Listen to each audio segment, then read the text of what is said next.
You nerds are listening to episode 105 of Fresh Floppies. Is it wise to just out of the gate? Uh-huh. Okay. Just like call people names? Yeah. Okay. 105. You're a nerd. I'm a nerd.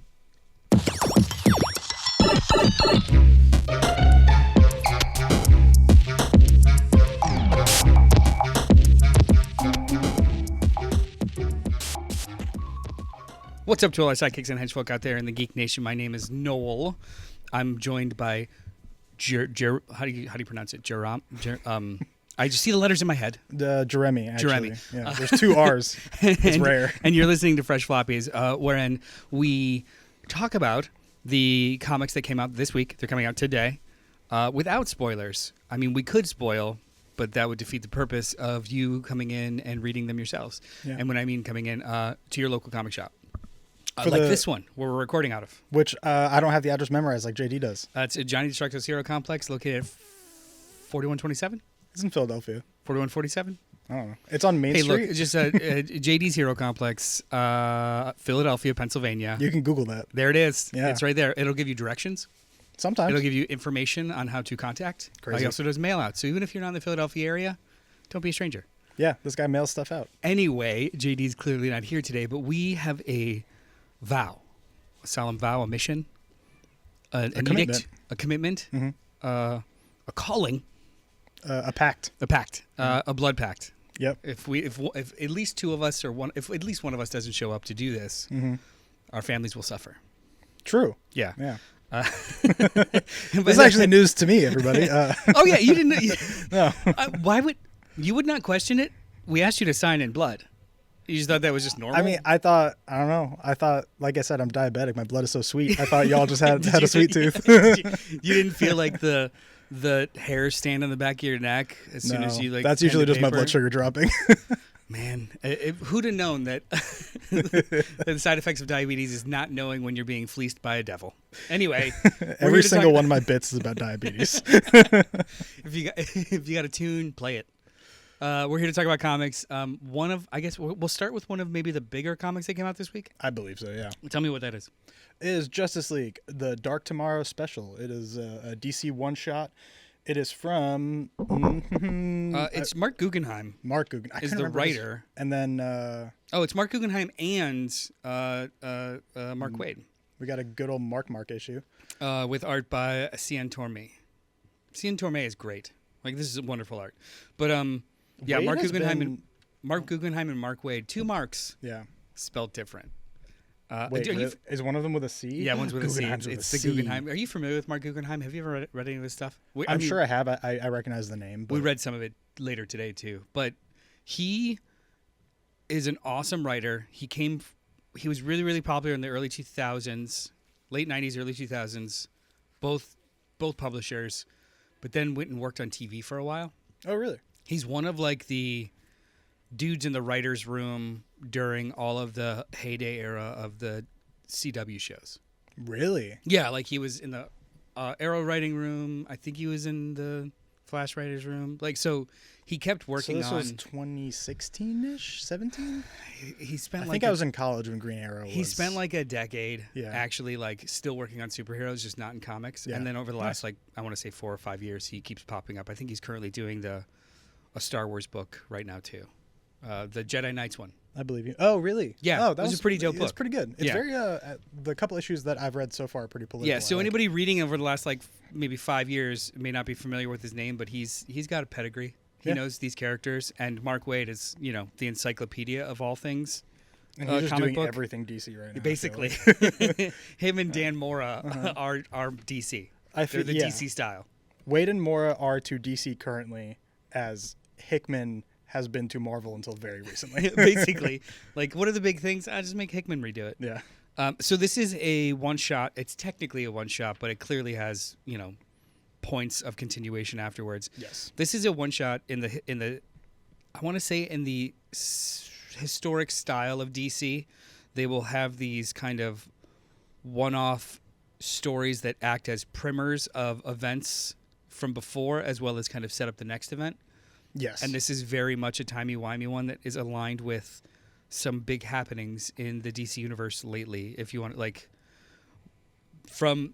you have the little timeline up. I remember yes. some, but not all. So like it So- started with absolute power.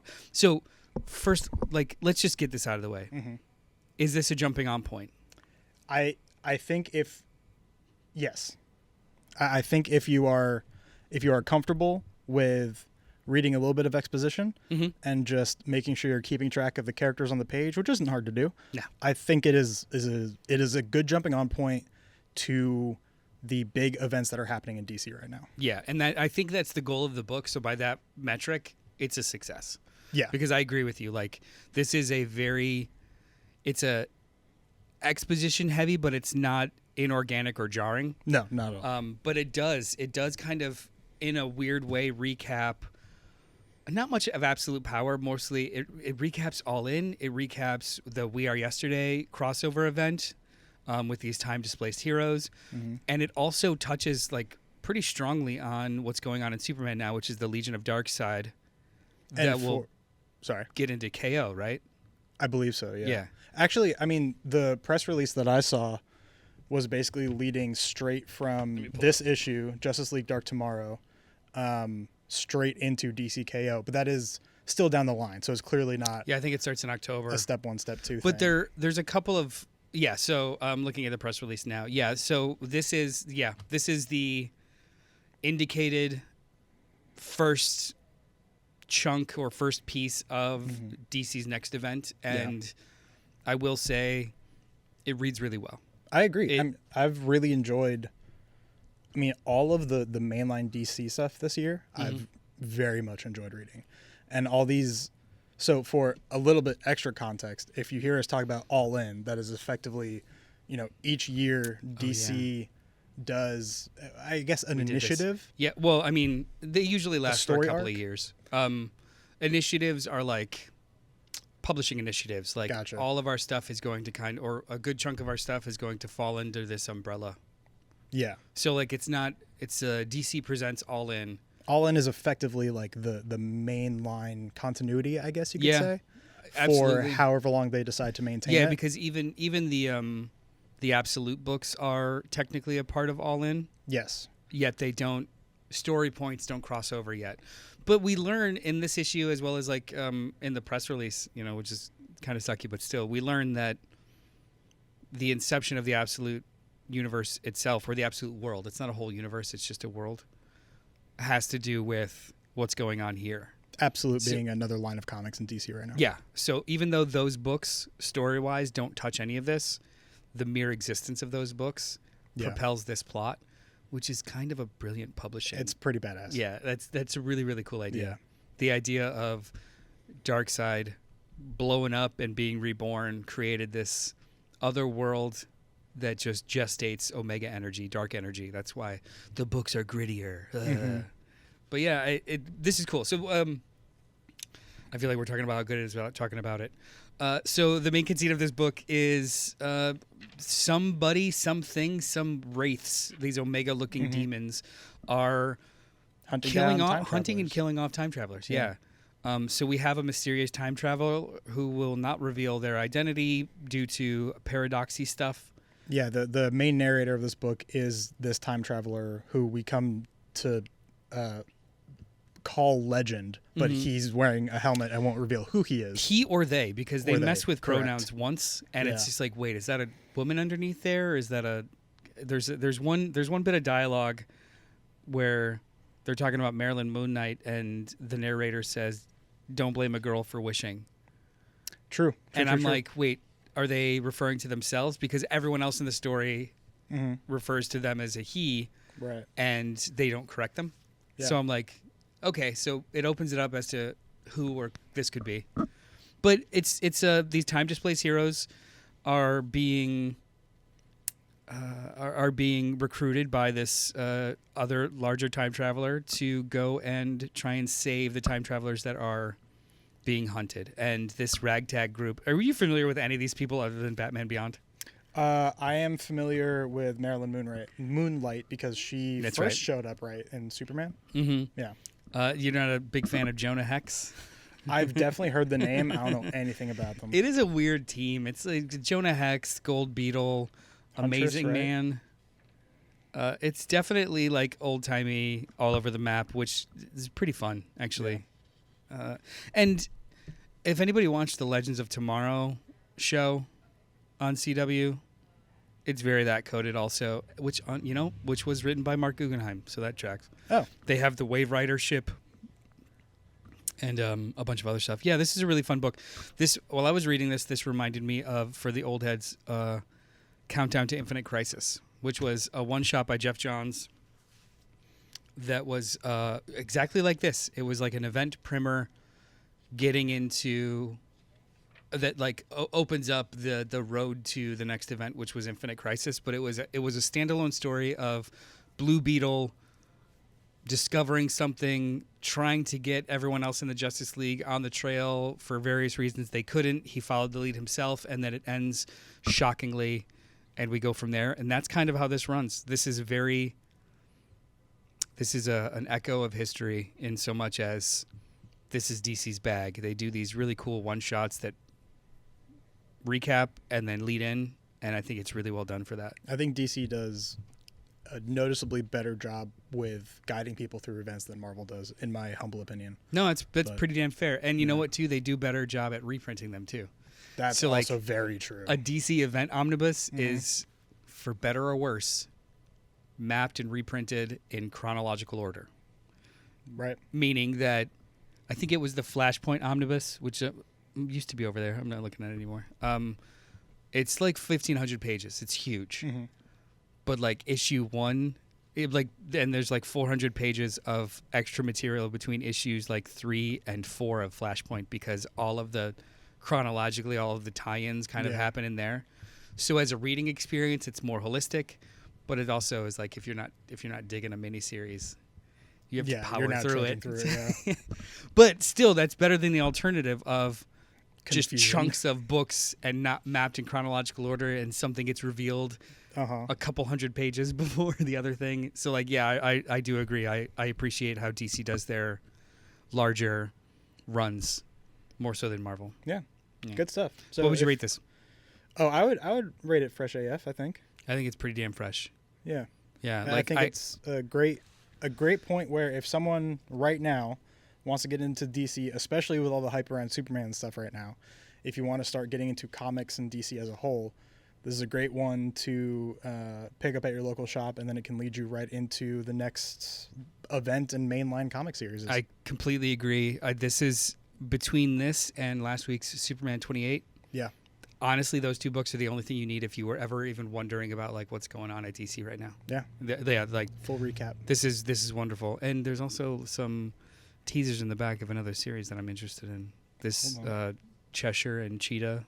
Oh, yes. That's next week, isn't it? Or is it the week after? Greg Rucka, too.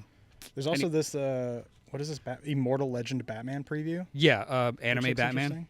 Oh, it is anime Batman again. It's another Batman manga. That's fine. But yeah, this is fresh. This is fresh to fresh AF. This is a really good primer that I'm very happy that they are doing still. Me too. What else is on the docket? Oh, G.O.D.S. Sorry, G.O.D.S. G.O.D.S. Yes. This is from Marvel. Still don't know what that stands for. I read the whole miniseries, enjoyed the hell out of it. Which was last year. Identified G.O.D.S? it. Yeah. But no clue what God stands for. Nope. This is written by Ryan North with art by Francesco Mortarino. So this is a One World Under Doom tie-in. Correct, which is the current big bad event happening in Marvel. Yeah, Dr. Doom is the Sorcerer Supreme, and he is taking over the world. Yeah. And by all accounts, he's doing a solid job of it. Yeah. He only had to murder and subjugate 1 million or so people in order to make peace, but it's fine. Wait, who did he murder? I don't remember. They imply a bunch of like fair. Something happened here. He is Dr. Doom. Yeah, he's Doom. He's a greater good kind of guy, even in his best days. Meaning that if that means I have to wipe a country off the planet to make everything better, I will. So this is a classic little one-shot tie-in. It doesn't really have to do with the main event. It's just they give you enough recap in the first 2 pages to at least vaguely understand who these characters are, and their connections to each other. Mm-hmm. And then the rest of the issue is basically just there's a task to complete. Yeah. And they do it, and Doom is involved. It's good. Yeah, but it's also preface this with I liked this issue. yes. I loved the miniseries where we were introduced to Win and the status quo. So the status quo of the Gods miniseries is that there are two forces in this world, the powers that be and the order of things. The powers that be are magic. Mm-hmm. Magic. No other words, just magic. And the order of things is basically science. Right. Humanity, science, innovation. Each faction has an avatar because it's almost like a perpetual Cold War between the powers that be and the order of things, and each faction has an avatar. And Win, Red Win, is our avatar of magic. He's immortal, and he takes on an apprentice from time to time. Yeah. That's basically all you need to know. Big, crazy, weird, cosmic, magic, Marvel stuff. Yeah. And he pops into Earth every once in a while. He's immortal, so he doesn't necessarily give a shit about what's happening in on any given day to humans because he's just trying to make sure everything stays in existence. Exactly. So, does he have problems working with Doom? Barely, because Doom is now not a forever. So it's just like, I need this guy to do this thing, so I'm gonna go work with Doom real quick. Let's go. Yeah, totally. That's basically the setup for this book, and I really liked it. I have no idea, though, because I've got rose-colored glasses in regards to this miniseries in general. I have no idea if this will pull people towards gods or wanting more gods. I don't know. This is a useless point to make because I don't remember all the details. No points are useless. But one of those entities, remind me the magic and the science names again. The powers that be and the order of things. And the order of things. The natural order of things. Powers. I forget. I'm sorry. It's you're in fine. the first page. It's in the first page. The powers that be and the natural order of things. Got it. Right. One of those two entities did just show up in a different book, and I'm trying to remember which one it was. Really? It was. They were referencing. I think it was an X book. I think it was Magic potentially, because Magic right now. The Magic series is not my favorite of the X books, but it's dealing a lot with basically. I love that book. Really? What's the writer's name? Emily Allen, or there's one right there. You keep talking. Okay. But the Magic book right now is dealing with. How does the alphabet work? Top left. Got it. Is dealing with the basically maintenance of Ashley Allen. Maintenance of like magic gates that are holding back this larger evil entity from entering the world. That's effectively the long and short of it at the moment. And if I recall correctly, in the last issue that I read, which might actually be the one that you're holding, oh my God, who is Magic's friend with the bow and arrow? I forget her name. Moonstar. Danny Moonstar. Moonstar is talking about basically historical happenings, how this entity came to be, and mentions how one of the only things that could compete with it was either the powers that be or the natural order of things. I forget which. But regardless, the whole point being they are mentioning them elsewhere. Good. So back to a different point. I love this book. I'm only 3 issues in, but I think Magic is like my second favorite X book. There's something about the way that Ashley Allen writes Ileana. I've always had it in my head as Ileana. I'm sorry. It probably is. Especially this, I think the second issue really got me. The first issue was good. The second issue where they did the whole thing with relating magic to music and how they visualized it and stuff with the band. It was so incredibly good that I was like, okay, true, that was really this good. book. Right. This book is special. It's not like just another random mini. This is good. So I mean, I haven't picked up since then, but it was always something in the back of my head about like I really, really like this book, even though I hate this J. Scott Campbell cover. I really like J. Scott Campbell. I do not like that cover. It's a terrible cover. It's weird. But yeah, so is this new reader friendly? Technically, yes. This G.O.D.S. One World Under Doom. Yes. We're off of Magic now. Off of Magic. Sorry for the G.O.D.S. branching timeline there. G.O.D.S. One World Under Doom #1, written by Ryan North, who is writing the main event. He is the head writer of One World Under Doom. So this is a story he wanted to tell for contextual purposes. So that indicates that maybe it's important. If you're not into the magic of all things and this kind of like complex, very Hickman powers that be, natural order of things, diplomacy. Yeah, I don't know if this is for you. It's a good story. It's one that if you choose to, you can pick it up, read it through, and you will have a complete story, and it's a good experience. But it's non-essential. To me, fresh, very fresh. I just don't know if it would be for anybody that's not a super fan of the original miniseries. I agree on all fronts. Yeah, it doesn't betray it at all. No. It's a little different spice because not everybody could be Hickman. Actually, not everybody should be Hickman. That would be a really dry world. I agree. But I love him, but I agree. Yeah, but it's great. But there's a little bit of me that's like, who is this for exactly? Yeah, that's a good question. I didn't think about that. But yeah, no, I loved it because I'm in the bag already. Yeah. Speaking of something that I'm not in the bag for. Oh.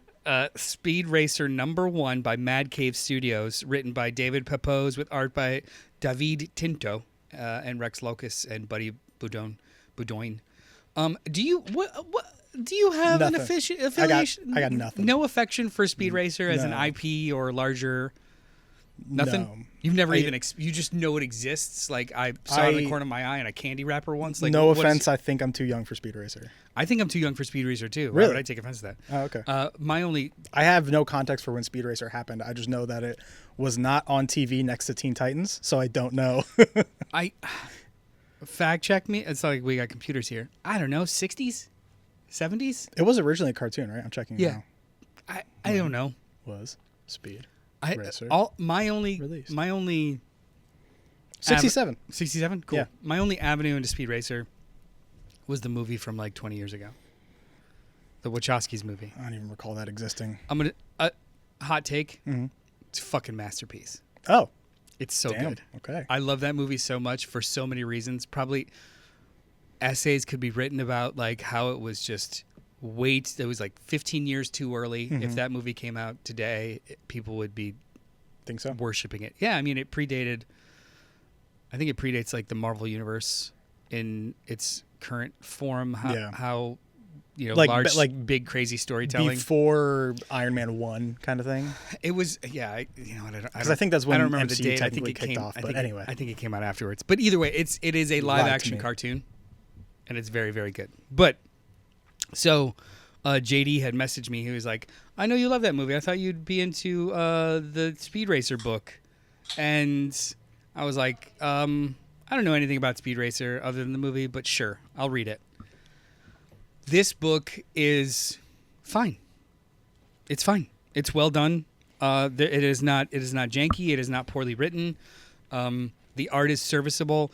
The panel work is very, very dense, and not always in a.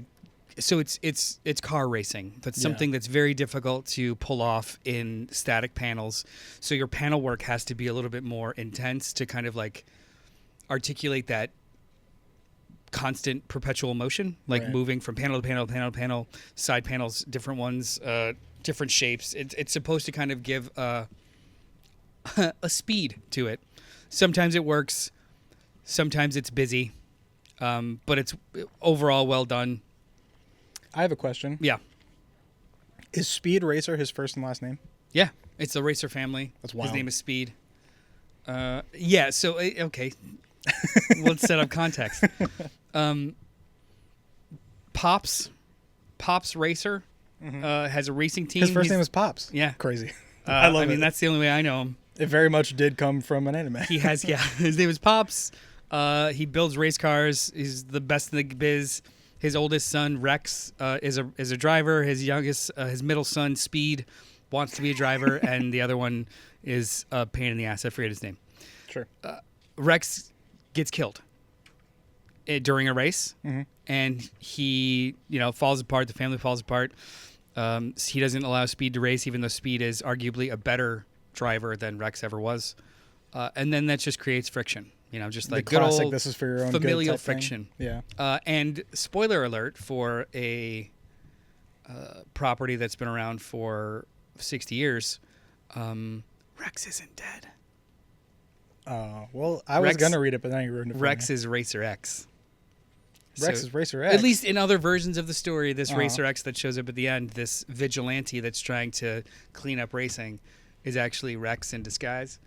But that's other versions of the story. I don't know if they're going to do something new here. But actually, that's important to point out. This is a whole new version of the story. This is not a continuation of the old cartoon. It's not a continuation of the movie. It's not a continuation of the old manga. This is a complete relaunch of Speed Racer. Yeah. So, as a jumping on point, perfect. Absolutely accessible. You know everything you need to know. This is the tone and style of the book, and for all intents and purposes, it is well done. I do not know if it's for me, because I don't have baked-in affection for the characters, and it didn't recapture. Like I am a fan of a very specific version of the character, which was that mid-aughts movie. Yeah, it didn't really capture that vibe, so I didn't feel it. This is just a perfectly well done comic. Do you know what I mean? Like, Mad Cave are doing these IP driven kind of things now. I think they have Dick Tracy, which was a solid first issue. Nice. Flash Gordon, I think they're doing Challengers something, and Speed Racer. It seems like Mad Cave is trying to pick up and make use of all of these like older 50s and 60s kind of properties and reintroduce them. So on that note too, awesome. Keep this shit alive. It's just fine. And I just think it's fine. Something I do enjoy though is like, as for clarity, I did not actually finish reading this, but just flipping through the art, I really enjoy, if only because, I mean, it's objectively good, but also the fact that it is, in my opinion, the perfect middle ground between like manga and Western comic art. Yes, it's very clearly, like, I'd say it leans more towards Western, but is very clearly still influenced by manga. And I think it fits the vibe very well. I think mostly in the acting. So like I'm looking at this panel of Pops, how he's like yelling. Yeah. That is 1000% the same face I've seen on Goku. Yeah, true. Do you know what I mean? Like there is very Western in how it's laid out, but they do embellish with kind of like that vibe of anime and manga, which is like really, really great. And everyone's hair is just a little bit spiky. Just a little bit. They just wake up like that. Yep. Yeah, there's even speed lines. So speed.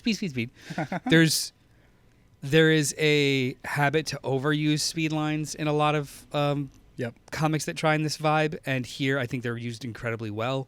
Like you could tell it's not just a lazy trick of the artist to not bother with backgrounds. Like the speed lines are employed incredibly well in like really good beats in the story.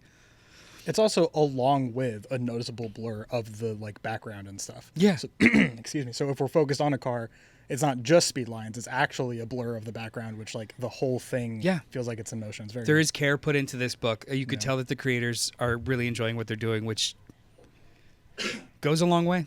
I mean, it goes a long way towards recommending. I feel like this is a good book. I think it's a good book. It didn't do it for me, but it's because of me. Yes. Not because of this book. Like, my expectations were pretty low. I didn't have expectations coming in, and I was pleasantly surprised at how well put together this comic was. So if you like Speed Racer, go for it. Yeah, if you like Speed Racer, if you're just looking for something new that's not heroes. Yeah, or if you like racing. Or if you like there's manga. a hero in it. That's not superheroes. Yeah. Go for it. Mm-hmm. Yeah. What else you got there? Speaking of superheroes, we got issue number 3 of Spider-Man and Wolverine Into the Savage Land by, is that all? It's also Guggenheim. Yeah, Mark Guggenheim and Carrie Andrews. Yep. It's so this is issue number 3 so far. We have Wolverine was recruited by a government connection that he has to go off and find, I forget the word for it, but basically just like a big fancy file giving away the locations and names of of a whole bunch of spies. MacGuffin. And he's like, hey, I need some help. And he goes and grabs Peter. And then also, spoilers for issues 1 and 2. Peter, while Wolverine is fighting some baddies, Peter goes and finds the files. He sees that it appears a video recording of Wolverine having been the one responsible for killing his parents. His super spy parents. People that only know the continuity from the movies. Me. There's a lot of weird stuff that happened in Spider-Man's life that they've like introduced and reversed and reintroduced and reversed. His parents were super spies, guys. I didn't know that until this died series. on a mission in a plane crash. Yeah. So Peter sees basically footage from the plane and like basically just Wolverine standing in the back with a knife, and then all of a sudden the plane starts flipping and his parents are dead. Yeah, I feel like we were separated. So we keep reading this series, I think, because it's mostly an interesting conversation. Because the second issue, we were a little split as a group. Yeah. I thought it was, so summarized correctly, both you and JD were like, nothing really happened, right? But I was like, oh, everything happened, because this whole issue was just a fight. Yeah. And it was cool. It was objectively cool, yes. So to me, that was enough. Because I think Carrie Andrews it seems as though Mark Guggenheim is just writing a story that is dictated by what Carrie Andrews wants to draw. And the art is fantastic. There is no reason for them to be in the Savage Land. Yeah. But I feel like Carrie Andrews was just like, yeah, put him in the Savage Land. You know what? I want to draw him in the black costume. Yep. Well, how do we do that? I don't know. It happens between the books. Somebody just puts it on him. Yeah. Like the story is reverse engineered from like his sketchbook. Yeah. That is the first page of this issue number 3 is Spider-Man waking up being like, oh, I'm bandaged in my old black costume in the Savage Land. Yeah. Oh, that really sucks when I got stabbed in the gut. By Wolverine. And then it's just the rest of this issue is basically just them in the Savage Land doing superhero stuff. Yeah, this is a book that is being propelled solely on vibes. I agree. And that's fine. And I think even though there's maybe not that much there, it feels like junk food, which has a purpose to clog your arteries and kill you. It feels like junk food, and it also feels like two creators who are just like riffing on each other. Yeah. By that virtue, I think it's a great success. But somebody coming in looking for like an experience beyond that may feel underwhelmed. Like, this is an art book, you know? Yeah, I think the art is pretty much, for me, the only thing keeping me in it. I think objectively it is a fun book. I am having trouble getting myself to like excitedly open the first page when it comes out.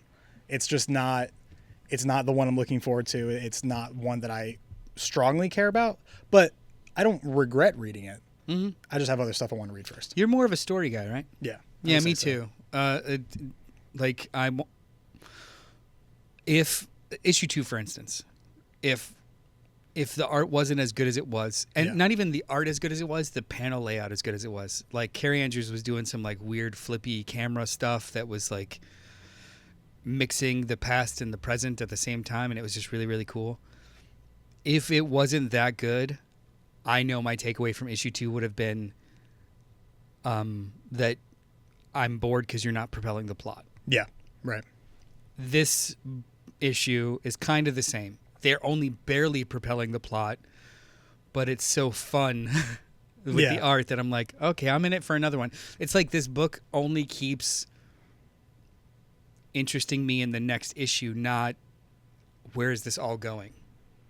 And I think that's the difference between story and art. If this had a fill-in artist next issue, I would not give a shit whatsoever, and I'm out. Yeah, valid. But it's like it just keeps re-upping my interest, but only for one issue at a time, as opposed to, I want to know where this goes in the next year. I feel that. Like the Ultimate books or something. And I mean, and the benefit of that, though, is that you can kind of just grab whatever and read and be fine. And this, I believe this is only a 5-issue mini, too. Oh, really? So, like... Oh, great. This is going to be an evergreen, one and done kind of thing. And it'll be a fun little trade, at the end of the year. Which is the point of this. Yeah. And by those metrics, banging book. Yeah. Very happy with it. It's fresh. I agree. Middle of the road fresh. Yeah. It's fresh. It's better than it needs to be. Uh-huh. But It's not as good as other stuff on the shelf. It's not unflawed. Yeah. It's not without flaws. So before we dive into the most depressing thing, It really is. of the whole week, I did want to take a moment to insert theme music that has not been created yet here. Boop, boop. Oh. As those are the beeps for post Oh, wait, is effects. there actually going to be film? No, I'm not going to do it. Oh. That's the bit. I'm going to say it's here. Ultimate Corner. We're going to talk really quickly about the two big Ultimate books that came out today. That's Ultimate Spider-Man number 19, written by Jonathan Hickman with art by Marco Cicchetto. This book continues to kind of barrel forward towards what we now know as an endpoint, issue 24. Really? Oh, yeah. I didn't know that we knew there was an end. The last issue, air quotes, the last issue of Ultimate Spider-Man is issue 24. Until next year. Until they relaunch the book. Yeah. But that's the end of Hickman here. So Really? It's the end of Hickman's Ultimate Spider-Man story is issue 24, and we keep barreling forward towards a very large climax between Spider-Man and the Sinister Six with, Harry and his wife, Gwen, kind of also doing larger machinations. There is I wanted to talk about this because there's a large reveal that's already leaked online that occurs in this book that was very disturbing and pretty shocking, and I don't know how I feel about it. Interesting. But I when I say that, I don't know how I feel about it. I don't know how I feel about. I'm fine with the reveal itself because if you've been reading this book, that's where that was going. That's what the ultimate take version of this classic character is probably going to be. However, because of the way that this book is structured, all of the Ultimate books are structured in such a way that they are happening in real time, meaning every issue that's between every issue, like a couple weeks pass, like you are reading. So it's been 2 years. Between every issue is a time jump of a couple of weeks. So like it's been a month. Because of the structure of that, when something terrible happens, there doesn't seem to really be room to breathe and talk about it. Like it's a little bit more plot forward than it is emotional beat forward at times. Maybe he'll rectify that in the next issue. But at the first half of this book, something really terrible happens to a character, and we don't have time in the rest of the issue to deal with it. We just kind of keep hitting the plot points to get to the next beat because the books are structured in a way where you kind of have to keep rolling. So I'm hoping that they revisit it because it is potentially a very, very big deal in regards to Peter's family. Damn. You're looking for it, aren't you? I am. Keep going back. I'm flipping through this issue. It's in like the first 5 pages. Okay, because I don't read Ultimate, and I was looking for the spoiler, and I flipped right to the back, assuming that's where it would be. No, it happens right away. It's and again, if you've been reading this book, this is where this was going. It's not a giant spoiler so much as it happened out of nowhere, and we don't really address it yet. Gotcha. I know Hickman's an excellent storyteller. I'm sure we will. It's just it felt a little stilted. Like, oh, shit. I mean, a normal comic, this would have been the entire book. Yeah. But because we're in this kind of backed into a story corner of having it to do a lot of work every issue because you don't have like space in between, it feels rushed. So it's still one of my favorite books. The art is phenomenal. This was like literally the first out of 19 issues that kind of felt like, well, yeah, I wish we had more time. Yeah, right. I wish you took a beat there. And that was just the issue. Because there have been other times in this series where the whole issue is just them at dinner talking. Yeah. And they talk about the conversation leads you to fill in gaps. This was just all action without that like jump.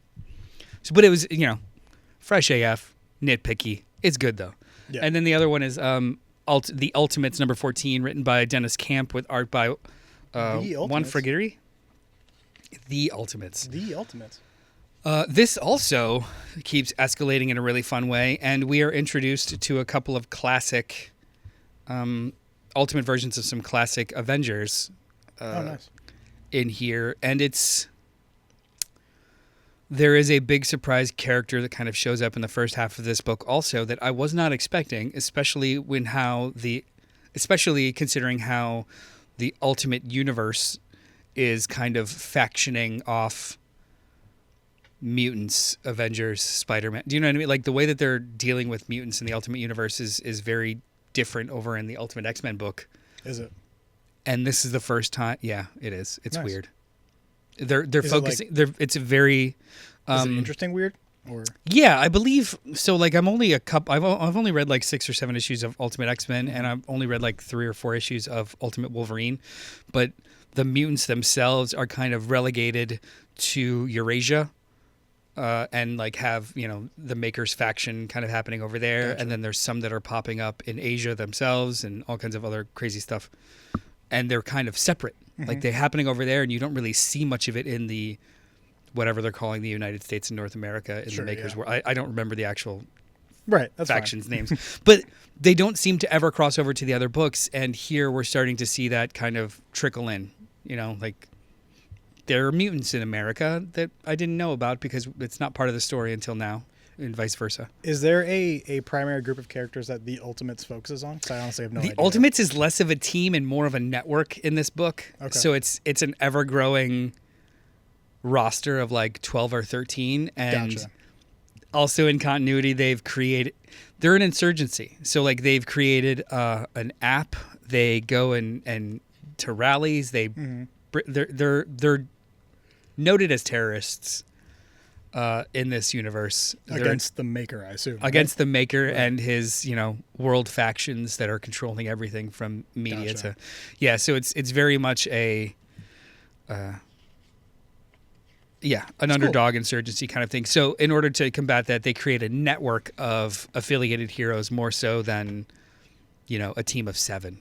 Yeah. But this book continues to be my favorite in the Ultimate line. It's good as hell.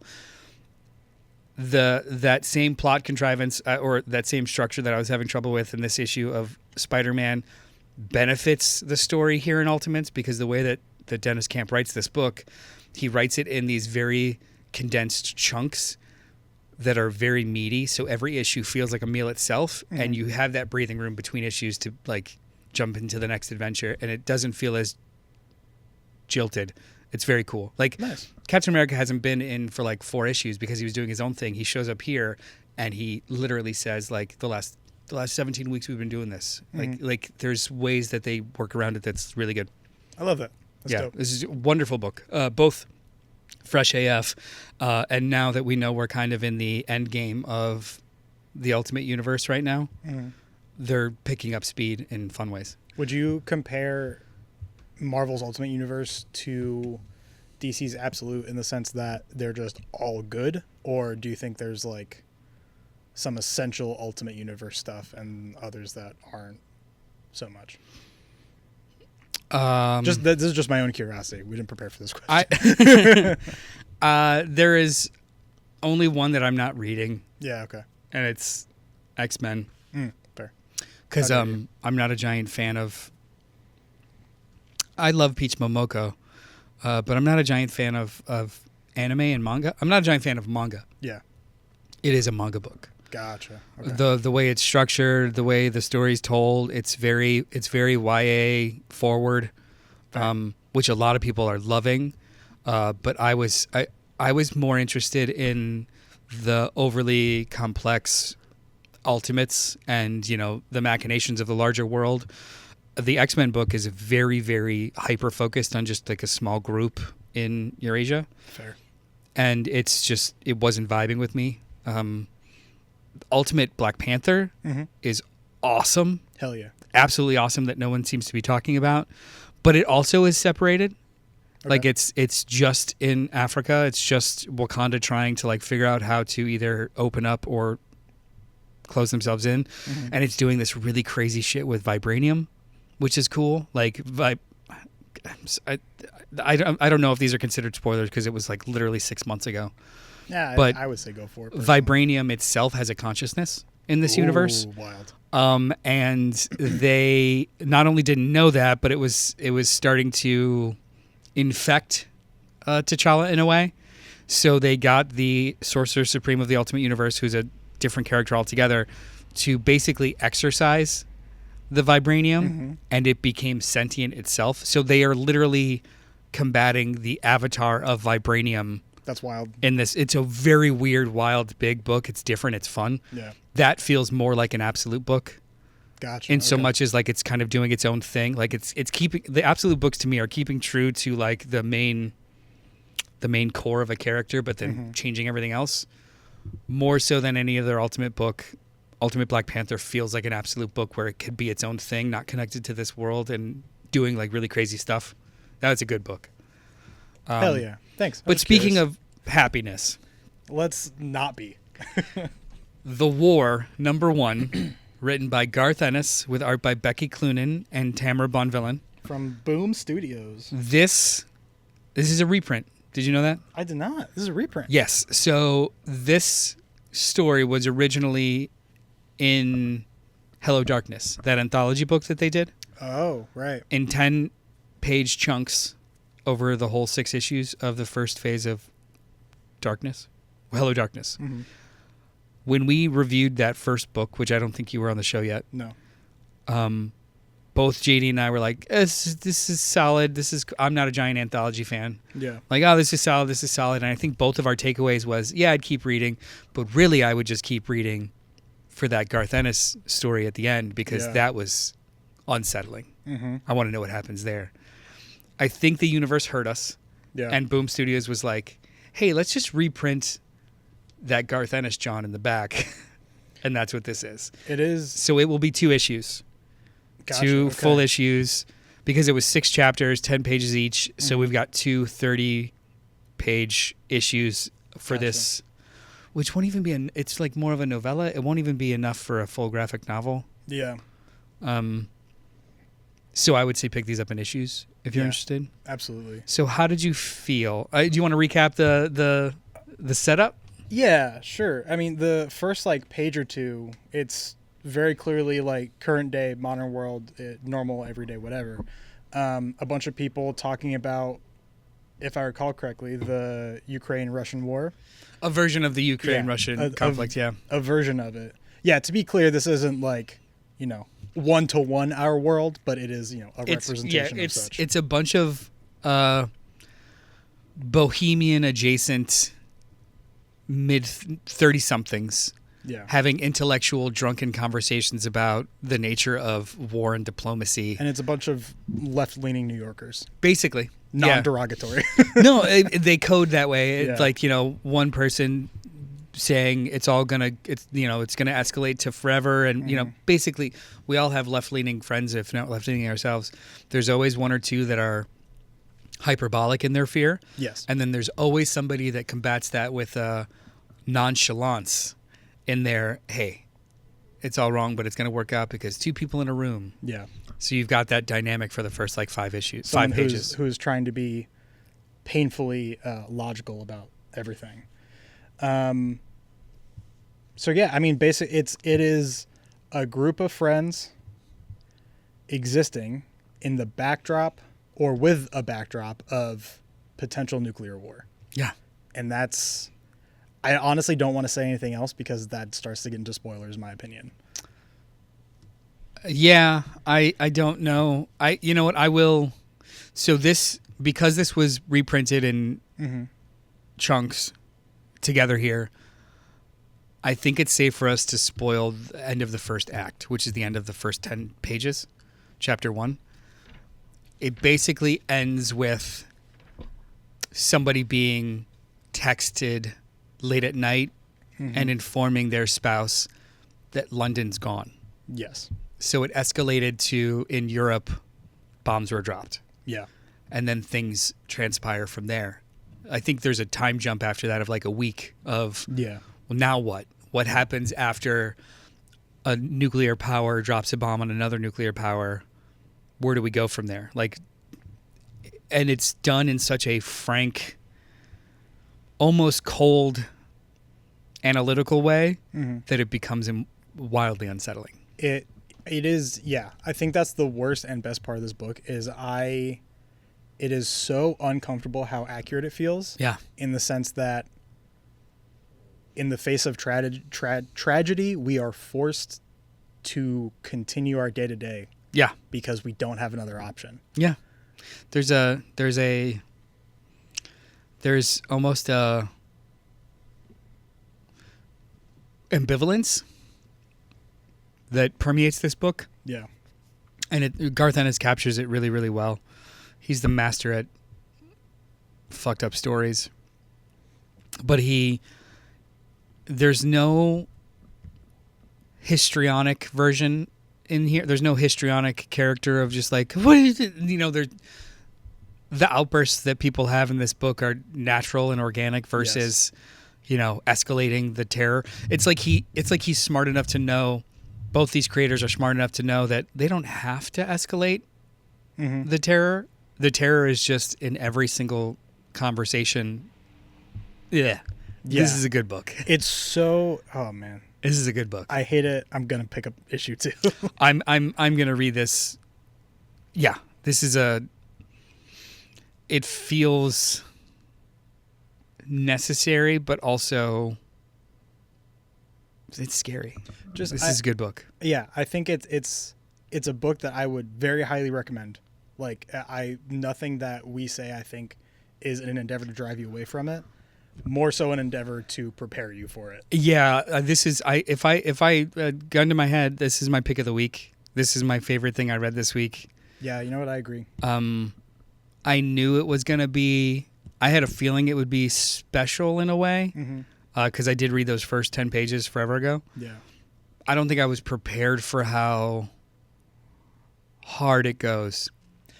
I think this was like the second or third book of our stack that I read last night.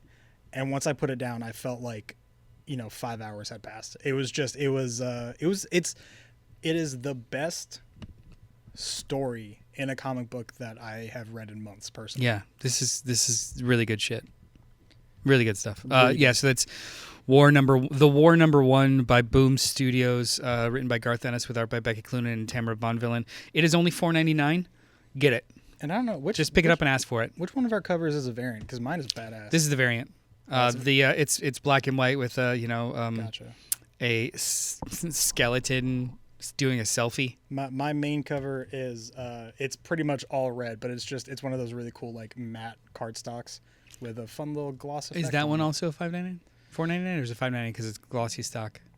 $4.99. Oh, hey man. Of everything happy, but of everything we read this week, yeah, that book did, first of all, great week of comics. It is actually. If the of all the stuff I read, if the biggest I guess gripe was I didn't love this as much as I wanted to, that's a great week. But yeah, no, this is all good stuff. Is there anything that you didn't get a chance to read that you're looking forward to before we go away? I mean, I want to jump back into the new Werewolf by Night run. Oh yeah, it's Michael Giacchino wrote it. Yeah, sure. He's the guy that wrote and directed the Marvel presentation Werewolf by Night, the TV movie. Oh, I didn't know that was a thing that existed. What? I read the last. What the fuck is wrong with you? I read the last Red Band series. Was it good? Werewolf by Night. Yeah. Yeah, Michael Giacchino is a composer and director who did the MCU special presentation Werewolf by Night, which was I think 2 Halloweens ago. Nice. You should watch it. It's on Disney Plus. It's great. Don't tell me what to do. Absolutely great. I said you should watch it. I didn't say you must watch it. I just started Loki for the first time. Oh yeah, you're behind. I'm way behind. Loki's good though. Anyway. I'm looking forward to. I'm gonna try the Nightwing annual Sins of the Past. I fell off the book after Tom Taylor left, mostly because I didn't really care for the art. But this one shot, I guess it's a one shot. It's the annual, is by Dan Waters and Franco Francavilla, who I really really like. So I'm looking forward to that. But other than that, I read all the stuff that I wanted to. It was a good week. So, Jeremy. No. How you doing? I'm chilling. Hmm? How are you? I'm doing all right. You know what would be really, really cool, though? What? If people could leave us a good review on iTunes or wherever you leave reviews. Be sure to like, comment, subscribe on our YouTube channel when we put this up live. Join us.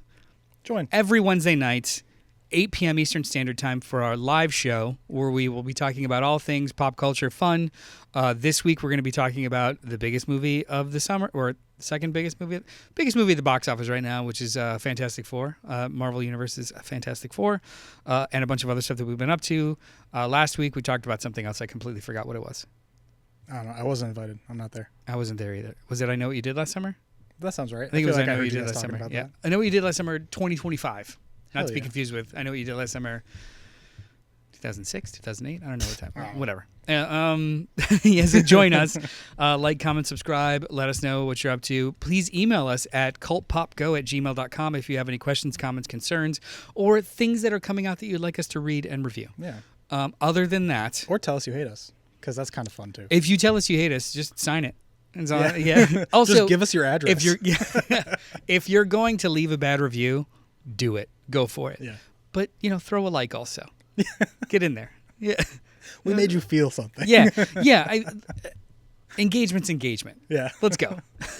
We'll take it all. But thank you so much for joining us today, and we will talk at you later. Yeah. Bye, friends. Do-do-do. Boop, boop.